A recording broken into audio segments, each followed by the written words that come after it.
신앙인에게는 두 종류의 신앙인이 있습니다. 신앙은 얻으려고 신앙생활하는 사람이 있고 버리려고 신앙생활하는 사람이 있습니다. 우리가 교회를 다니고 하나님을 믿는 사람들이 우리의 머릿속에 항상 나는 무엇을 얻으려고만 하는, 하나님께 구하고 요구하고 하나님은 나에게 무엇을 주셔야만 한다고 생각하는 신앙인들이 있습니다. 또한 무엇을 얻으려면 무엇인가를 버리려고 하는 요소가 더 크다는 것을 생각하는 사람도 있습니다. 그래서 가장 이상적인 것은 많이 얻고 많이 나누어 주는 신앙인이라고 할 수 있습니다. 그 대표적인 예가 모세를 들 수 있습니다. 모세는 40살이 되기까지 애굽의 궁중에서 왕자의 신분으로 살았습니다. 궁중에서 살 때는 이스라엘 백성들의 고통을 이해하기 힘들었을 것입니다. 이런 모세를 하나님이 미디안 광야로 보내십니다. 그는 거기서 인생의 중간기 40년을 살게 됩니다. 광야란 모든 것을 버려야 하는 곳, 아무것도 없는 곳입니다. 이 40년 동안 모세는 이집트 왕자 때 가지고 있었던 모든 것을 버리는 연습을 했습니다. 낮아지고 작아진 모습을 통해 양을 돌보는 섬세한 자세를 알게 하신 것인데, 그 포기의 40년을 마감할 무렵에 하나님은 그를 하나님의 산으로 부르셨습니다. 여기서 모세는 버릴 것이 너무 많았습니다. 그리고 아직도 버리지 못한 요소가 있는 것을 발견하신 하나님이 출애굽기 3장 5절에 있는 말씀입니다. 영상에 있는 말씀을 보겠습니다. 하나님께서 출애굽기 3장 5절, 하나님께서 더 이상 가까이 다가오지 말라. 내가 서 있는 곳은 거룩한 땅이니 내 발에서 신을 벗어라 라고 말씀하셨습니다. 신은 원래 샌들인데 보통 청혼에 대한 거절 또는 무가치한 어떤 것에 대한 상징입니다. 샌들은 영상에 보는 것과 같이 이런 모습입니다. 이 상당한 샌들, 신발, 슬리퍼는 신어도 되고 신지 않아도 될 만큼 형편없는 그 당시의 신발인데, 이것을 벗으라고 하는 것은 가장 인생에 무가치한 어떤 것에 대한 것을 상징하는 것입니다. 이제 40년의 생애가 시작된 것인데, 그런데 하나님은 모세와 첫 대면에서 그를 이집트로 보내시려고 합니다. 몇 번 만나고 낯이라도 익힌 다음에 하셔도 될 일을 하나님은 첫 만남에서부터 그를 보내시는 것입니다.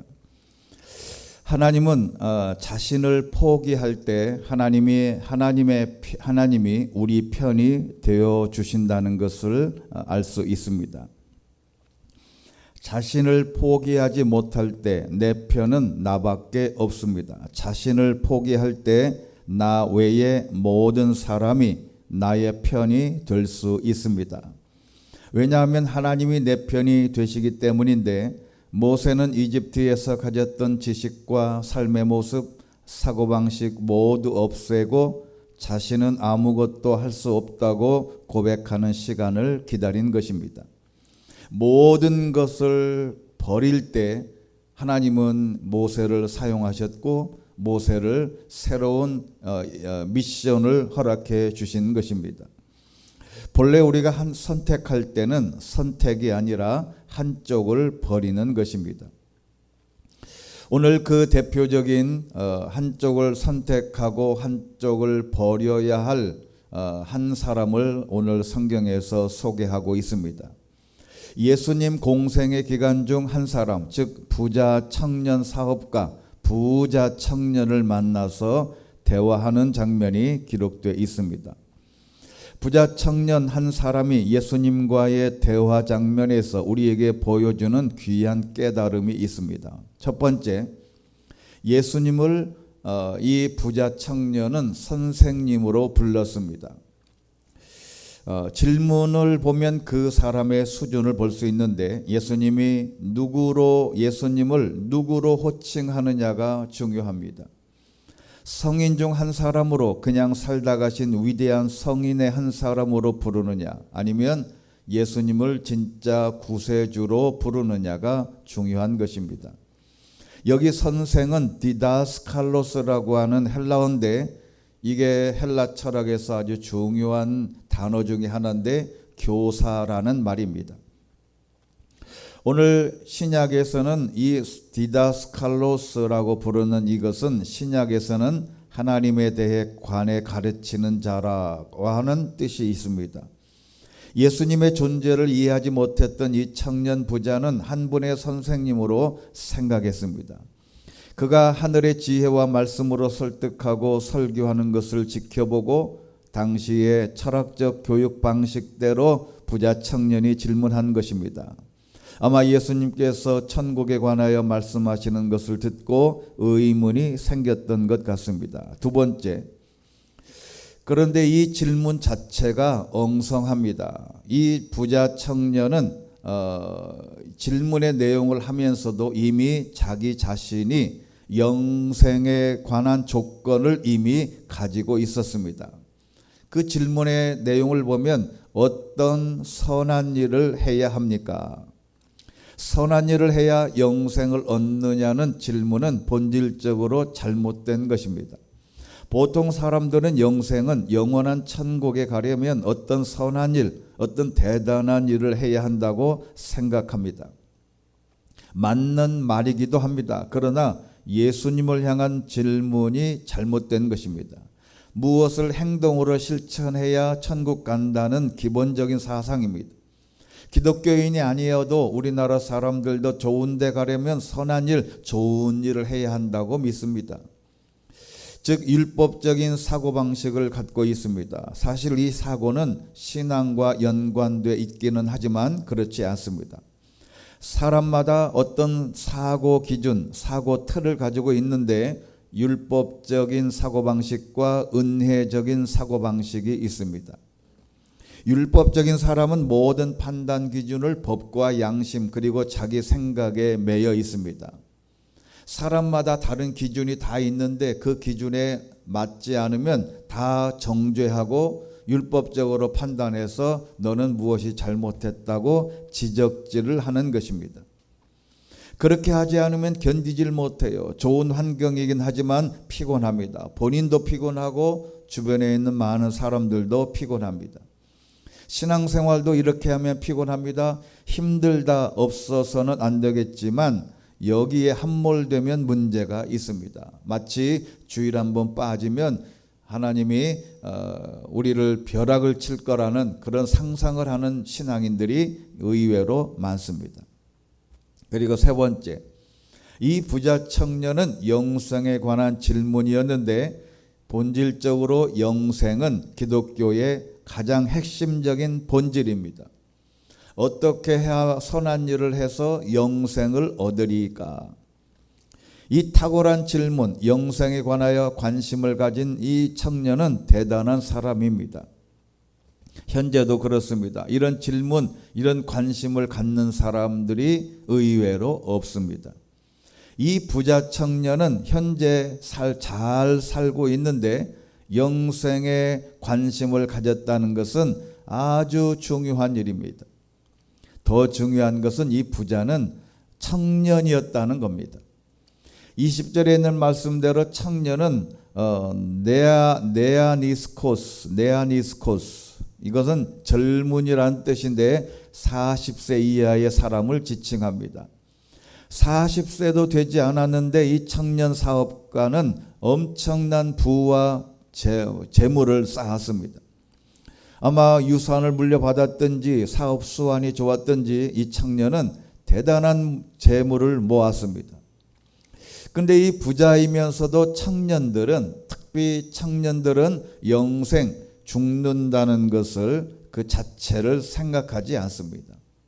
우리 젊은 아이들, 학생들 보면 본인은 늙는다고 생각을 하지 않습니다. 나이 든 노인이 아니라 청년이 영생에 관심을 가졌다는 것은 아주 중요한 것입니다. 솔로몬은 일찍이 우리에게 충고했습니다. 전도서 11장 9절 말씀 보면 내 청년이여 내 젊음을 즐거워하여라. 내 젊은 시절을 마음으로 기뻐해라. 내 마음이 가는 대로 내 눈이 보이는 대로 따라가거라. 다만 이 모든 것들에 하나님의 심판이 있다는 것을 알아라. 젊은 사람들은 젊음을 쫓아가고 마음으로 쾌락을 쫓아가고 마음에 가는 대로 하고 싶은 대로 눈에 보이는 대로 따라갑니다. 그러나 솔로몬이 하나님의 심판을 있다는 것을 기억해라. 전도서 12장 1절 보면 젊은 시절에 너는 내 창조자를 기억해라. 고통의 날들이 닥치기 전에 인생에 낙이 없다라고 할 때가 오기 전에 해와 빛과 달과 별들이 어두워지기 전에 비온 후에 다시 먹구름이 끼기 전에 그렇게 해라. 솔로몬이 이미 본인의 삶을 재조명하면서 지은 전도서에서 청년들에게 하는 말씀이에요. 청년들아 하나님을 기억해라. 심판대를 기억해라. 그런데 이 청년 부자는 바로 이런 존귀한 사람이었어요. 전도서에서 말하는 대로 사려 깊은 청년 부자였습니다. 하나님을 기억하고 영생에 대한 소망을 예수님에게 물었습니다. 우리가 현재 잘 살거나 잘 나가는 사람들은 미래의 영생에 관심이 없습니다. 그러나 청년 부자는 영생에 관심을 가진 것입니다. 그랬더니 예수님께서 계명을 제시합니다. 어떤 계명을 말씀하십니까? 그랬더니 예수님께서 살인하지 말라, 간음하지 말라, 도둑질하지 말라, 거짓 증언하지 말라, 내 부모를 공경하라, 내 이웃을 내 몸과 같이 사랑하라. 예수님은 부자 청년이 질문한 수준에 맞게 행동, 계명을 나열하면서 동태를 살폈습니다. 이 모든 계명을 영생으로 가는 길에 걸림돌이 아니라 이것이 기본이라는 것을 지켜야 한다는 것을 암시하는 겁니다. 우리 한국교회가 은혜로 구원을 받는다는 것에 함몰돼서 우리가 보통 율법을 버린 것이 아주 큰 실책입니다. 교회 와서는 거룩한 척, 선한 척, 기도하고 사람들에게 모든 사람들에게 친절하고 자기는 천사 같고 선한 사람들로 보이지만 밖에 나가면 세상 사람들과 똑같습니다. 우리가 교회를 다니면서도 주일 성수도 잘하지 않습니다. 주일 성수하지 않고 주일 한번 빼먹어 놓고도 당당합니다. 여러분, 하나님께서 십계명으로 우리에게 주신 이 계명을 지킨다는 것, 이게 예외가 아닙니다. 이것을 철저하게 지키고 구원의 문, 또 은혜의 문으로 들어가야 된다는 것입니다. 그래서 사실 이 계명을 우리도 지킨다는 것이 쉽지 않습니다. 가장 기본적인 계명을 말씀하셨어요.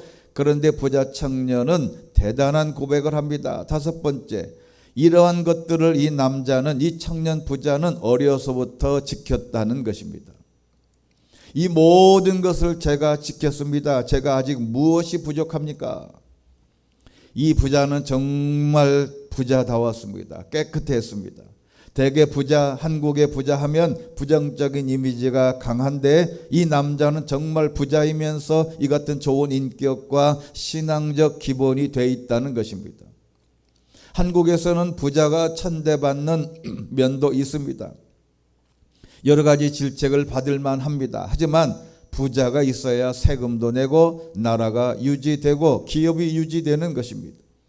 성경에 그런 탁월한 부자가 등장하는데 이 부자는 율법을 철저하게 지킨 탁월한 인격의 소유자였고 당시에 누구라도 손가락질을 할 수 없을 만큼 존경받을 만한 부자였습니다. 더군다나 청년이면서 부자인 이 사람은 정말 대단한 인격과 삶의 태도를 갖춘 젊은 사람이었습니다. 이런 사람이 바로 예수님의 제자가 됐다면 어떻게 됐을까? 참으로 아쉽습니다. 제가 아직 무엇이 부족합니까? 이 말을 할 수 있다는 것은 대단한 호기이지만 이런 사람들은 자기 관리가 완벽한 사람들이 하는 질문입니다. 여섯 번째, 이 부자에게 예수님께서 그에게 부족한 것 한 가지 버려야 할 것이 있다고 지적하셨습니다. 21절 말씀 보면 내가 완전해지고자 한다면, 여기서 중요한 것은 영생의 길 포함의 율법인 이 모든 계명이 포함된 것인데, 율법을 폐하러 오신 것이 아니라 완성하려고 오셨다는 것을 잊지 말아야 합니다. 예수님을 사랑하기 위해서, 영생을 선물로 받기 위해서 버려야 할 것 한 가지를 지적하셨습니다. 같은 사복음서 본문은 누가복음 18장 22절 보면 내게 아직 부족한 것이 한 가지가 있다. 완전해지고 부족한 것을 채우기 원하신다면 단서를 달았습니다. 영생으로 가는 길에 내가 가지고 있는 재물이 방해되고 있으니 그것을 팔아 그 돈을 가난한 사람들에게 나눠줘라. 그리고 중요한 것은 그리고 나를 따르라. 제자로서의 부름입니다. 나를 따르라. 이 부자 청년도 베드로처럼 12 제자들처럼 부름받았습니다. 재산을 팔아 가난한 사람들에게 나눠주고 그 모든 것을 버려두고 이제 너는 나를 따라서 내 제자가 되라. 이 말씀은 제자들을 부르실 때를 추억합니다. 마태복음 9장 9절 보면 마태라는 사람이 세관에 앉은 것을 보시고 마태에게 나를 따라라 그랬더니 마태가 일어나 예수를 따랐습니다. 마태복음 4장 19절 보면 예수께서 말씀하셨습니다. 나를 따라라. 내가 너희를 사람 낚는 어부로 삼을 것이다. 그랬더니 그들은 곧 그물을 버리고 예수를 따랐습니다. 마태는 세관, 그 당시에 최고의 공무원이었으며 모든 재물을 모을 수 있는 핵심적인 요직이었는데 그것을 다 버리고 예수님을 따라왔다는 겁니다. 마태와 베드로 이 모든 사람들을 똑같은 방법으로 부르셨는데 제자 부자 청년에게도 똑같이 말씀했습니다. 사람마다 부족한 게 있어요. 100% 완벽한 신앙인은 없습니다. 이 부자 남자에게 필요한 것은 더 받을 것이 아니고 더 구할 것이 아니라 버려야 할 것이 있다는 것을 말씀하신 것입니다. 버려야 할 것, 바로 예수님을 사랑하기 위해 천국에 가서 영생하기 위해서 나에게서 버려야 할 것이 무엇인가? 나에게 버려야 할 것, 교회가 버려야 할 것, 우리 가정에서 버려야 할 것을 한번 고민해 보시기를 바랍니다. 깊이 생각해 보세요. 과연 나에게 버려야 할 것이 무엇인가? 다 팔아서 가난한 사람들에게 주고 너는 나를 쫓아라. 이제 결정적으로 하나를 버려야 할 시기에 와 있습니다. 돈과 주님을 따르는 것 중에 하나를 선택해야 합니다. 무엇을 버리고 선택할 것인가? 선택의 문제입니다. 무엇을 선택할 것인가? 돈을, 재산을 지키기 위해서 제자직을 버릴 것인가?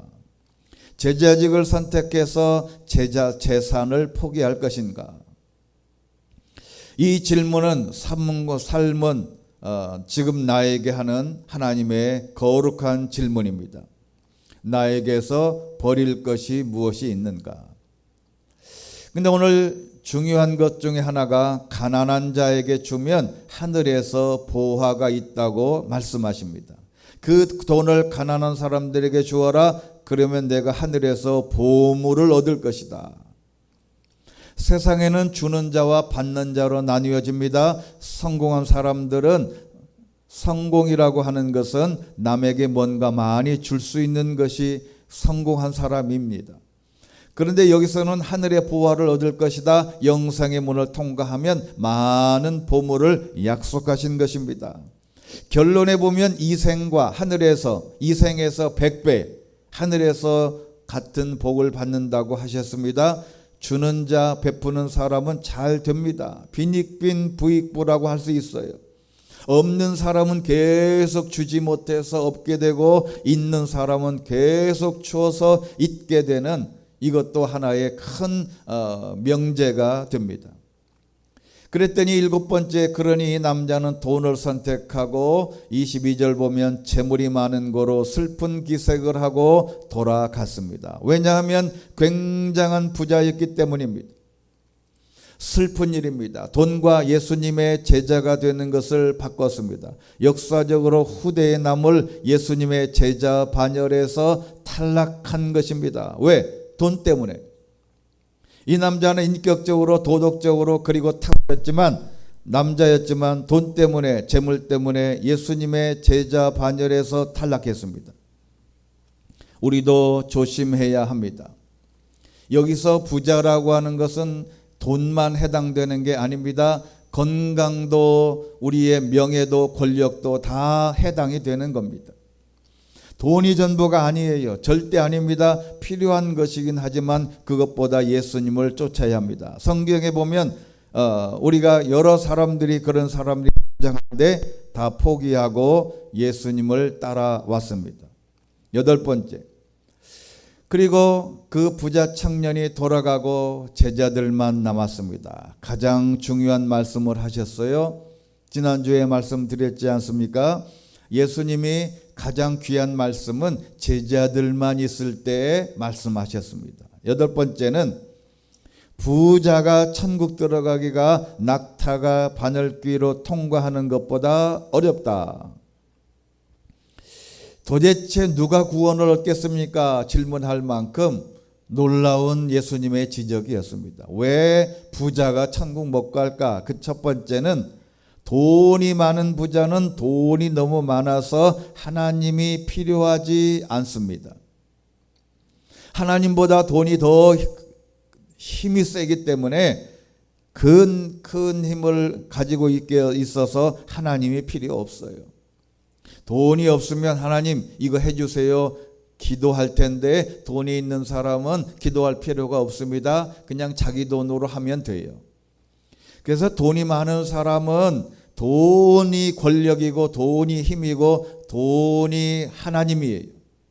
그래서 성경에 보면 재물과 너의 재물과 하나님을 겸하여 섬길 수 없다고 말씀하신 것은 하나님과 재물을 공동으로 비교했습니다. 우열이 아니에요. 똑같이 놓고 비교한 것입니다. 두 번째는 물질이 돈이 사람을 천국 가는데 방해합니다. 부자가 되기 위해서도 돈이 사람이 천국 가는데 방해하는 요소가 많습니다. 이것은 돈만 그런 게 아니에요. 건강도 마찬가지입니다. 건강한 사람이 하나님 전에 나와서 예배하고 건강함에도 불구하고 주일에 주예전에 나와 예배한다는 게 그렇게 쉽지 않습니다. 예전에 소망교회 곽선희 목사님이 실전에서 목회하실 때 그런 예를 든 적이 있어요. 이분이 목회하면서 한 가지 궁금한 게 있답니다. 어떤 때는 교인들이 주일날 예배에 한 1000명 단위로 오르락내리락 하더랍니다. 그래서 언제 교인이 많이 빠지는가 많이 오는가 이렇게 한 10여 년간 걸쳐서 이렇게 분석을 해봤더니 날씨가 아주 맑은 날 보면 오늘은 주일날 성도들이 많이 오시겠구나 그랬는데 아니에요. 그리고 어느 날은 비가 폭포같이 막 쏟아지는데 오늘은 교인들이 많이 오시지 못하겠구나. 그런데 그것도 아니에요. 그래서 언제 교인들이 많이 오나 이렇게 분석을 해봤더니 날씨 밝은 날도 아니고 흐린 날도 아니랍니다. 아침부터 구름이 잔뜩 껴 있는데 해가 뜰 것 같지도 않고 비가 올 것 같지도 않은 애매한 날 주일에 성도들이 1000명 단위로 더 많이 오시더라는 거예요. 그래서 너무 궁금해서 가만히 분석해 봤더니 이런 겁니다. 날이 밝은 날은 놀러 가는 거죠. 아침 일부 예배가 미어 터집니다. 왜? 뒤에다가 골프채 넣고 놀러 가려고 야외 용품을 잔뜩 싣고 교회에 오는 거예요. 예배 안 드리고 놀러 갔다가 벼락 맞을까 봐 일부 예배에 많이 오시는 거예요. 그래서 비가 오를 건가 말 건가 애매한 날에 주일날 예배에 사람들이 많이 오는 것이죠. 여러분 신기하지 않습니까?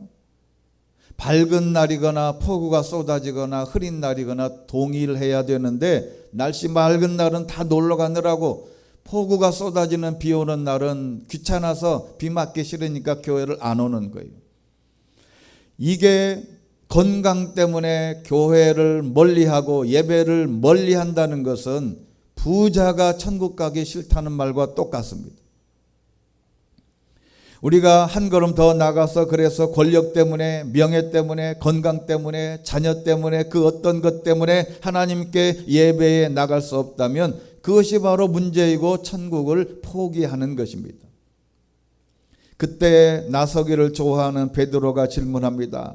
우리는 모든 것을 버리고 선생님을 따랐습니다. 그렇다면 우리는 무엇을 얻겠습니까? 예수님께서 칭찬하셨어요. 28절 인자가 자기의 영광스러운 보호자에 앉게 되면 나를 따르는 너희도 12 보호자에 앉아 이스라엘의 12지파를 심판할 것이다. 한 걸음 더 나가서 위대한 말씀을 합니다. 내 이름을 위해 집이나 형제나 부모나 자녀나 논밭을 버린 사람은 누구나 100배를 받을 것이요 영생을 물려받게 될 것이다.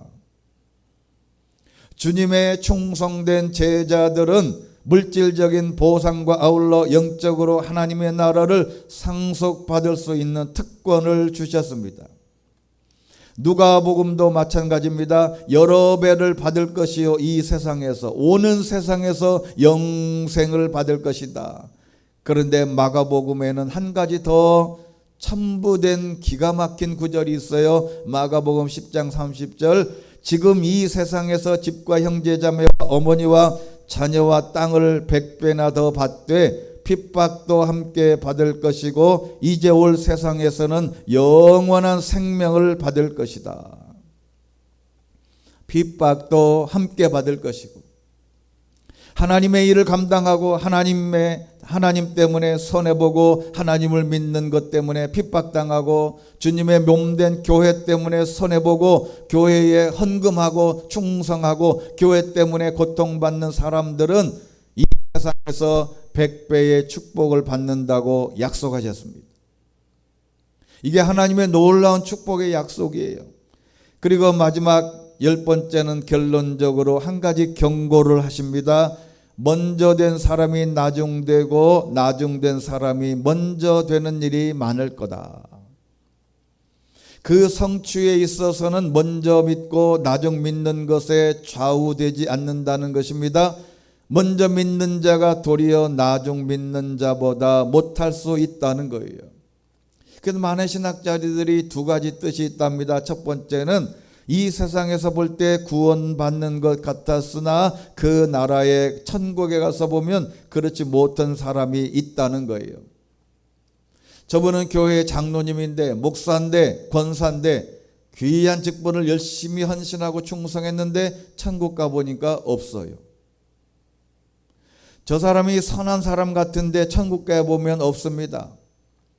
근데 저 사람은 저 정도 해서 천국 갈까 갔더니 천국에 있더라는 거예요. 두 번째는 구원에 있어서 남보다 뛰어났다고 하는 우월감을 가질 필요가 없다. 낮아지는 뜻으로 제자 특히 베드로에게 자만심을 경계한 것입니다. 네가 지금 다 버리고 나를 따랐다고 해서 자만하지 말라. 너보다 뒤에 믿는 사람들이 너를 추월할 수도 있다. 신앙에 대한 자신감만큼 허황되고 위험한 것은 없습니다. 왜냐하면 신앙이란 것은 언제나 현재를 기준으로 하는 것이기 때문에 과거의 믿음이나 생활이 자신의 앞날의 신앙을 보증해 주지 못합니다. 그러므로 자신의 믿음이 굳건하다고 여긴다면 더욱 조심하여 굳건한 믿음을 유지하도록 힘써야 합니다. 그런 말씀이 고린도전서 10장 12절에 있습니다. 그러므로 선 줄로 생각하는 사람은 넘어지지 않도록 조심하라. 넘어진다는 것은 높은 곳에서 낮은 곳으로 내려간다는 말입니다. 선줄로 확신하고 자만한 사람은 현재의 자리보다 낮아지는데, 그래서 신앙인은 항상 끝이 좋아야 합니다. 처음보다, 시작보다 훨씬 믿음이나 모든 상황에서 좋아야 합니다. 많은 사람들이 마지막 정리를 잘못해서 인생의 오점을 남기는 경우가 얼마나 많습니까? 청년 부자였기에 청년 때 하나님의 사람 예수님의 제자가 됐으면 이 청년 부자가 얼마나 좋았을까? 중년에 노년에 젊을 때는 할 짓 못할 짓 다 하다가 겨우 교회 나와 구원받는 사람, 마치 우편 강도처럼 마지막 날에 구원받는 안타까움도 있습니다. 하나의 예를 들고 말씀을 맺겠습니다. 지금 미국의 FBI라고 하는 중앙정보국이 있습니다. 이 중앙정보국에서 요원을 선발하는 방법 중에 하나를, 이런 방법을 하나 사용했답니다. 먼저 신문에 구인 광고를 냅니다. 모일 아침 7시 모처의 사무실로 오라. 이 광고에는 시험을 본다거나 이러저러한 서류를 제출하라는 얘기가 없습니다. 개별적으로 추천서를 받아러 오라거나 이력서를 내라는 요구조차 없습니다. 관심 있으면 모일 모시 아침 7시까지 사무실로 오라. 그리고 나면 한 100여 명의 후보자들이 찾아와서 대기실로 함께 기다린답니다. 그래서 그 1시간이 지나도록 아무도 그를 데리러 오지 않습니다. 다시 1시간이 지납니다. 참을성이 없는 후보자들은 기다림에 지쳐서 사람을 오라 해놓고 뭐 하는 거야? 라고 투덜대면서 자리를 박차고 집으로 돌아갑니다. 그래서 오후 1시쯤 되면 반수 이상이 문을 쾅 닫고 신경질을 내며 간답니다. 오후 5시쯤 되면 4분의 1 정도만 남게 된답니다. 한 25명 정도가 남아요. 그래서 6시, 7시, 8시, 9시, 밤 10시, 11시쯤 가게 되면 25명 중에서도 다 빠져나가고, 자정쯤이 되면 그때까지 버티고 있는 사람은 한두 명뿐이랍니다. 그리고 나서 FBI 고위층이 그 자리에 와서 남아있는 한두 명 자동으로 고용된답니다. 삶이든 신앙이든 끝까지 버티는 사람이 승리합니다. 여러분, 삶이 승리하는 것은, 신앙이 승리하는 것은 돈이 많고 권력이 있고 힘이 있고 건강해서가 아니에요. 끝까지 견디는 사람입니다. 사회적으로도 성공한 사람들은 끝까지 물고 늘어지는 사람이 성공해요. 이 말씀이 성경에도 이미 있습니다. 마태복음 24장 13절, 그러나 끝까지 굳게 서 있는 사람은 구원을 얻을 것이다. 구원도 마찬가지다. 하나님께서 우리를 하나님의 자녀로 부르셨습니다. 우리는 이미 많은 것을 포기하고 신앙의 길을 걸어왔습니다. 끝까지 견디고 포기하지 않고 믿음으로 나가면 승리하게 될 줄로 믿습니다. 이제 우리는 이 말씀을 기억하면서 영생의 소망을 두고 우리가 버릴 것은 버리고 말씀에 순종해서 이 생에서도 100배의 축복과 영생을 선물로 받는 귀한 성도가 되시기를 주의 이름으로 축원합니다. 자비로우신 하나님 아버지, 오늘 부자는 자기의 재물과 예수님의 제자직을 바꾸었습니다. 재물 때문에 제자가 되지 못했습니다. 우리도 재물 때문에, 건강 때문에, 명예 때문에, 권력 때문에, 우리의 삶의 그 무엇 때문에 하나님의 사역을 감당하지 못한다면 이 부자와 다름이 없다는 것을 기억합니다. 하나님, 우리도 제자들처럼 모든 것을 버리고 예수님을 끝까지 따르고 순종해서 이 생에서 100배의 축복과 영생을 선물로 받는 귀한 우리 성도들 되게 하여 주옵소서. 예수 그리스도 이름으로 기도드리옵나이다. 아멘.